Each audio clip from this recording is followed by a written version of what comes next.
Today on This Old House, We're ready to start demo, but there's a few things we have to do first. Our homeowners want to save these roses, and I'll show you how to do it. And we found this. The sleepers are just coated with this mold. oh man, what happened to all this plumbing here? I've never seen anything like this before. There's already rot going on in that trunk. So what have you found up here? Well, a bit of a surprise.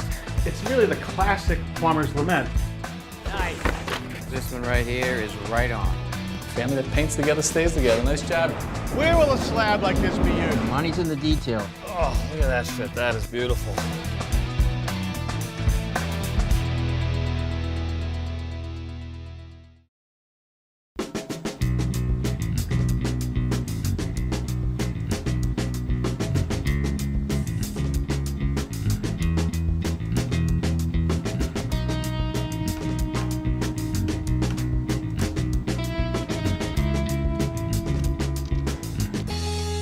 Hi there, I'm Kevin O'Connor and welcome back to This Old House. Today we start work on our project here in Newton, Massachusetts. And as you can see, it is a modest house. It was built in the late 1800s and we're working for a young couple with 2 small children. And his parents are also going to be spending some time here, so we're going to have 3 generations in the house. Now, last week we started work on a new addition. We had a big piece of equipment come in, excavate for a new foundation, and today we start pouring that foundation. Good morning, Tommy. Good morning, Kevin. How are you? All right, how are you? I'm good. Say hi to Michael. He's our intern. He's going to be working with us now. Oh, terrific. Welcome aboard. Thank you. Hey, you and I should talk so that I can tell you what it's like working for these Silvas. Here we go. Don't pay any attention to him. Nothing. We're happy to have you, Michael. So, foundation day, Tommy. Foundation guys here, that's Matt. He helped us out on our last project, and he's putting up a different type of form this time. It's a wood form that gets removed. It's actually a speed form or rapid form. It goes in real quick, and after the concrete sets up, we'll remove it. All right, so today we're building it? Today we're building it. You want to give us a hand? Sure. Let's go down into the hole. Get your hat on. Get these things rolling. Want to tackle all your home improvement projects with confidence? Join This Old House Insider, a new streaming service from This Old House, the iconic Emmy-winning series that inspired a generation of home enthusiasts. Stream over 1,000 episodes of This Old House and Ask This Old House commercial-free. Watch it all in the This Old House app. And join live online Q&As with our experts. Best of all, you can try Insider free for 7 days. To join, go to thisoldhousemembership.com. All right, so if you look at these forms, these are actually 1-inch thick plywood forms, and there's a coating on them to protect them. These panels are 10 inches apart, and that's established by the length of these bars right here. But if we wanted that concrete to be thinner, like maybe 6-inch or even 24 inches, you just get a different tie. Also attached to the panel is this piece of flat stock right here, and that gives it even more rigidity.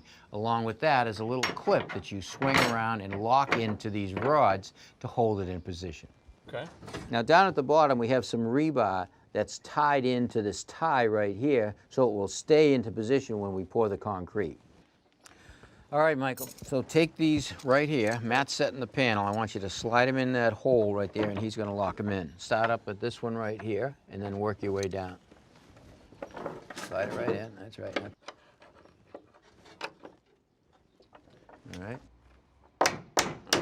Okay, now I'm going to pick up the rebar, so put that underneath the rebar and into that hole. Push it in a little bit. There you go. All right, now put the next one up in.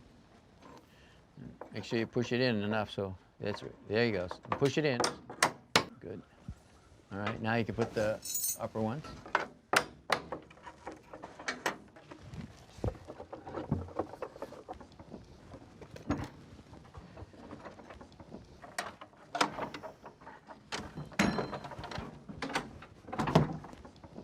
Now what Matt's doing right now, he's actually drilled some holes in the stone foundation. It's called a rubble stone foundation.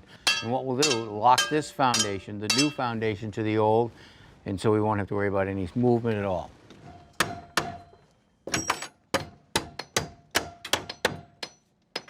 All right, so now what we need to do here is we actually want to scribe a board along the foundation to keep the concrete from flying through here. I'm going to take my tape measure, hold it against the foundation, and following the irregularity of the foundation. Now just take a saber saw and cut it right here.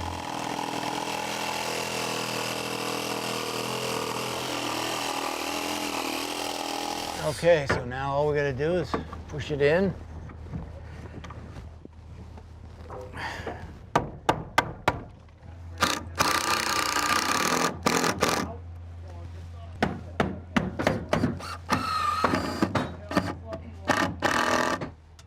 All right, so this is why we don't have to be that fussy when we scribe it, because we're going to fill that gap with foam. All right, so now what we're going to do, we're actually going to get a pump truck right there, and that's going to bring the concrete from the cement truck down, and we're going to blow it into our forms. Want to make sure it gets its way, works all around the rebar. We're going to lay it in there in about 3-foot increments, work our way around.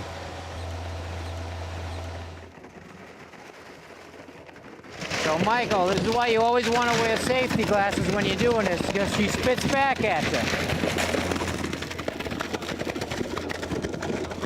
All right, now the next thing we want to do is we want to vibrate it. This is a vibrator, and we're going to vibrate the concrete, take all the air out of it, make sure there's no voids. All right, turn it on.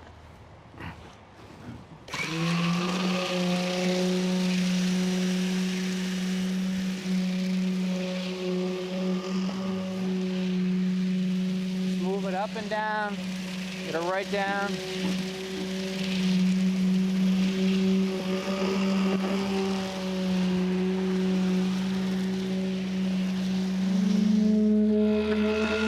All right, you do it. All right, up and down, slow. There you go. Now pick it up and move it over. Over that way a little more. Yep. All right, move up and down, then move it over. Nice and slow, there you go. Perfect, move over. All right, that's good. All right, so now what we'll do is we'll let this whole foundation set up till tomorrow, strip the forms, and start forming for the garage.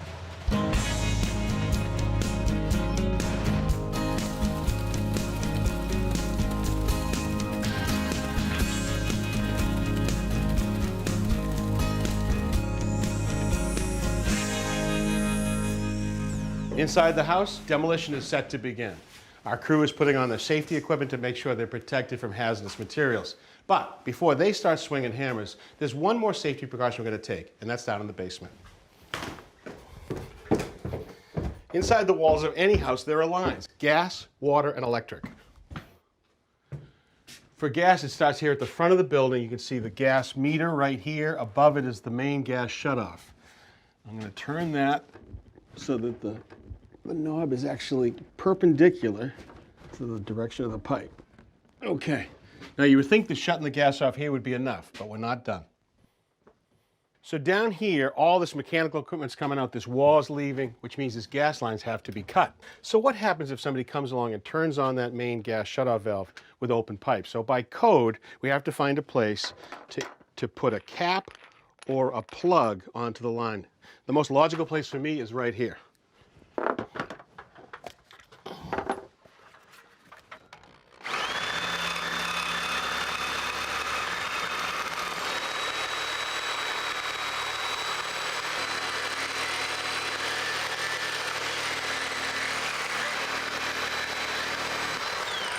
Okay.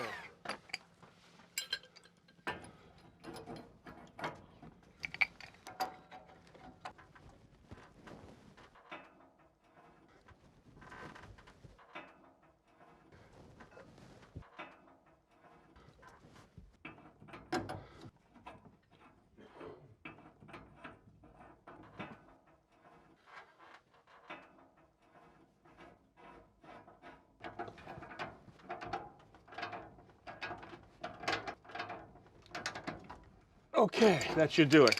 So now if anybody turns that main shutoff valve on, we're safe. For the water, it's a similar story. There's a water meter at the front of the building with a shutoff valve. I could just shut it right off, but I'd like to keep some water for a bathroom for the crew and for construction. So supply comes to right here. You can see it tees two ways. This goes to the existing bathroom. This is to the new work. So I could just shut it off right here. But again, if somebody came along and opened this valve after this was cut, it would flood. So I'm just going to cap it.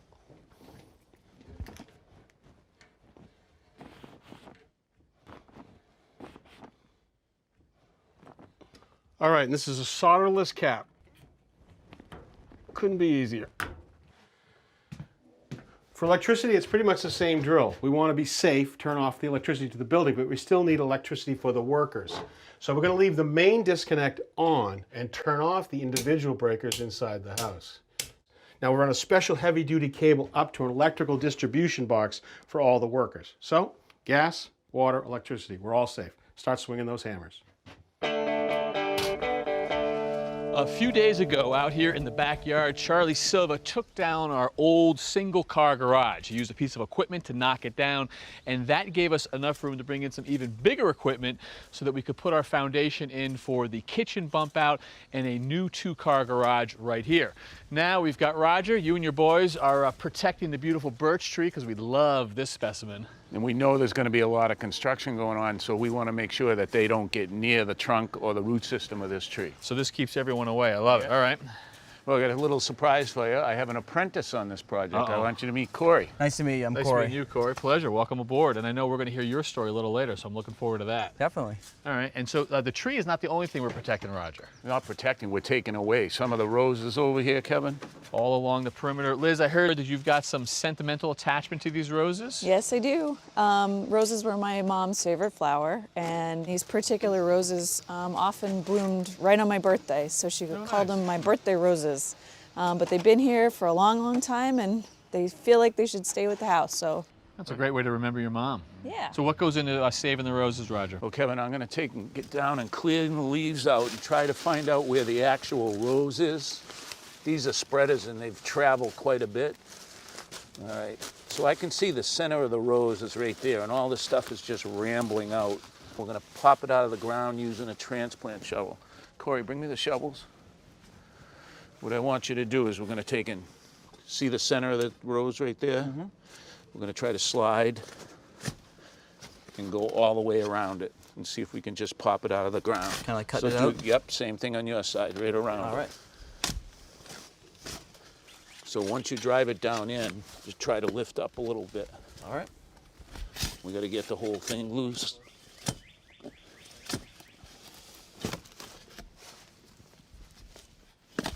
Got to work your way all the way around the back and drive it down as deep as you can, cutting any of the roots that are there.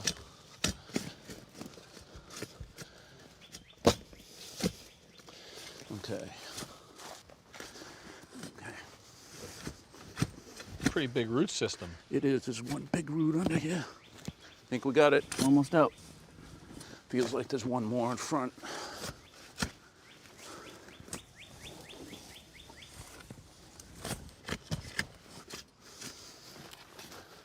What do you think? Almost out. Okay. Hands out.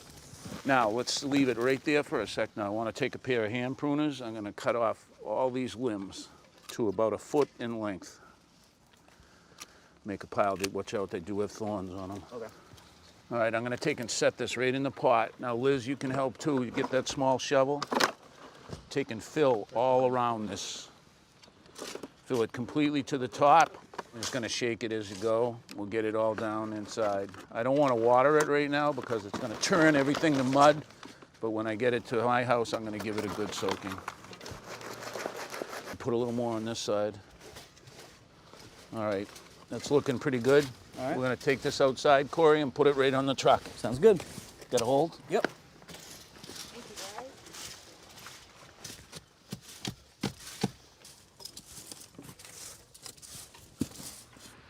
Well, that's a nice big one. That bodes well, right? Oh, yeah. So I hear you want to save some lilacs on the property as well. Yes, those are some of my favorite flowers, and they've been here for a long time, and we're hoping to save those too. Corey, transplanting a lilac is one of the hardest shrubs to move. It's got a really scraggly root system in it. Because we're going to lose so much of the root system, I want to cut it back with some of the bigger branches. Okay. There we go. That's a big one, but gotta go. Hold it so it doesn't rip, all right? Okay. Beautiful. There we go. I'm gonna try to sneak in here. and I'm gonna cut the roots in here, and I want you to see how you can do out there, okay? All right. Same thing, drive it down in the ground. Roger's assistant, Corey, has been a landscape apprentice for the past year.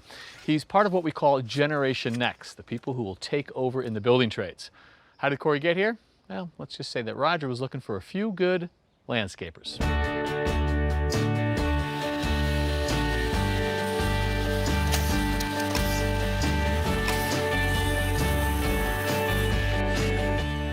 Corey is actually a military guy. He's in the Marine Reserves. Corey has known since he was a kid that he wanted to join the Marines. It's always been a thought, probably since like 6th grade. My mom's twin brother actually was a Marine, and unfortunately he passed away before I got to meet him. And all I remember is she would just talk so highly of him, of how awesome he was. His picture's hanging up in the house, so like I kind of almost picture myself every time I walk by in the uniform. Like many suburban kids, Corey's high school prepped him for the college track. They were surprised when he announced instead of the Ivy League, he was headed to boot camp. So they were all expecting like Harvard, all these big name schools. When I said I was going off to the Marine Corps, it seemed so foreign to them, but then in the end they said that's awesome, like they couldn't be more proud. A few weeks after graduation, Corey found himself at Camp Lejeune, North Carolina. You hate it when you're there, and boot camp, you hate it when you're there, and then you look back and you're like, that was the best thing I ever did in my life, and I wouldn't trade it for anything. 13 weeks later, he's in the Marine Reserves, but still thinks he needs college. I went to school at actually UMass Lowell for a semester, and I realized this wasn't for me. I didn't really like school, kind of finished that up when I was in high school. So I started to need to look for a job, and then that's where I kind of stumbled upon Roger after that. He's a tough kid. So we figured that between his training and being a nice person, that he'd fit right in with us. It was a little bit of a shock how much hard work went into it. It seemed a lot easier at first, like in my mind, and then when I started doing it, the first day when I came home after that first day, I was sore in a way I didn't think I could be sore. I like working when we do actually like the masonry stuff, like patios and the stone walls. So I like to see the progression of how my knowledge is kind of growing. So that's what I like about landscaping compared to some of the other trades, is that it's a lot easier to see the progression of your work. Yeah. I'm kind of like a blunt tool right now. I'm over there, I'm the guy digging the hole. Do you have people come up to you now and ask you, like, hey, what do you do? I tell them like I'm in the Marine Corps Reserves, which I love, and then I said I'm landscaping now, and they said, oh, how do you like that? And I was like, it's good, hard work, but it pays off. We're gonna take and roll this out. I'm gonna wrap it around, and then you zip tie it to the post. Once we have it in place, we'll take a knife and cut it right off. Sounds good. Corey definitely is a classic example of Generation X, so what we're looking for to come in, learn with the hands, learn how to do things, and then go on from there. What does it mean for a young person to team up with someone like you? School of hard knocks. We all go through it when we're doing, no matter how much you know, you join another organization. But if you're with the right person, it's not hard knocks, it's learning time. I loved working for Roger for the past year. It's been a good experience, and then I have no regrets for it. You want to try? Give it a pull. Great. All right, look at that. Came out way better than I thought, Liz. Finally out. Walk me through the gate. All right. We removed the old HVAC system from the basement, and while we were at it, we decided to do some selective demo. But as soon as Tommy started work down there, we realized we had a problem. So we called in our demolition expert, Ron Pike, and well, it's obvious he's been here for a little bit because we've got plastic up everywhere, and he's helped us out in the past. Hey, Ron, good to see you. Kevin, good to see you too. Actually, it's not good to see you, because every time you're here, we got a problem. It's always good news. It is always good news. What did you find? Well, we're doing the demolition, taking up the floor, and we found this. Oh, man. What am I looking A at? little bit of mold there. More than a little, right? Yeah, the sleepers are just coated with this mold. Boy, this is a fine quality mold. Boy, it is everywhere, huh? And this is just nasty stuff. Yeah, it sure is. It's very nasty. And it's also eating the wood.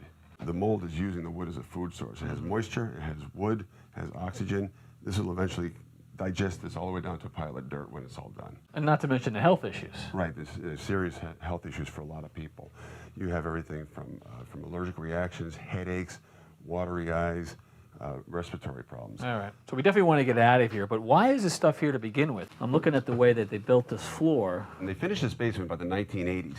They just rested these sleepers. These are just regular spruce 2x4s right on the concrete floor. There's an old concrete floor. There's no vapor barrier. Right. That means that the groundwater vapor is coming right up through the concrete, wicking right into this wood, so this wood is always damp. If you put a moisture meter on here, it'd be reading probably off the charts. If you've got water and you've got wood, you've got the potential for mold, and in this case, we've got tons of it.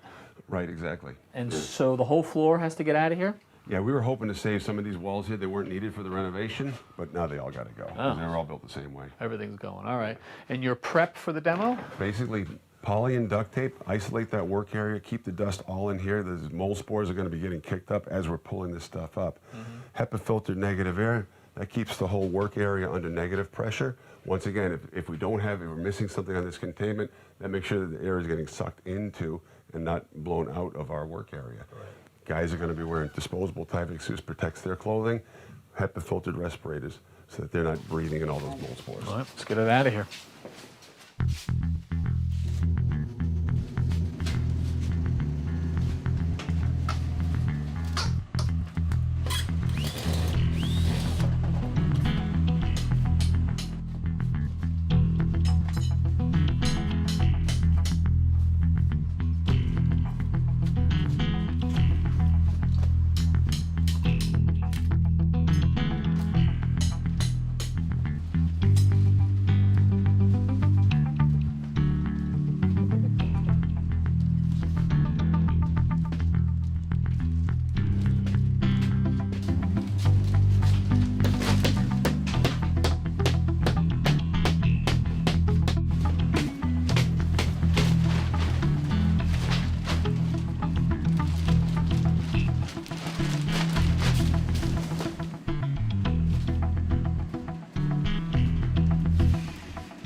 Kevin, so now you see the wall's gone. We've gotten rid of all the mold. We had a fair amount under there. We've HEPA vacuumed the area, so it's all pretty well bulk cleaned down. Yep. And then basically we're going to wash these walls down, all the remaining walls and floors and even the poly. And what are you washing it with? It's a hydrogen peroxide based cleaner. It's got hydrogen peroxide, it's got some surfactants in there. Yep. It's going to kill the remaining mold, and it's also going to help us just wash this whole work area down so that we're clean and ready to turn it over. Clean. But we are not ready to actually start rebuilding it here because we've got to address that moisture issue first. Right. Before anything else happens in here, you have a vapor barrier issue. There's obviously a high water table. Water's coming up. They could either put a penetrating sealant down there, or they could actually, with all this headroom, they could actually put another slab down. Yeah, all right, so I know the homeowners are considering one of those if they decide to rebuild, and we'll get an answer to that. But first, next time, we are going to be opening up our kitchen. So that means that some walls come down and some beams have to go up. Until then, I'm Kevin O'Connor. And I'm Ron Pike. For This Old House.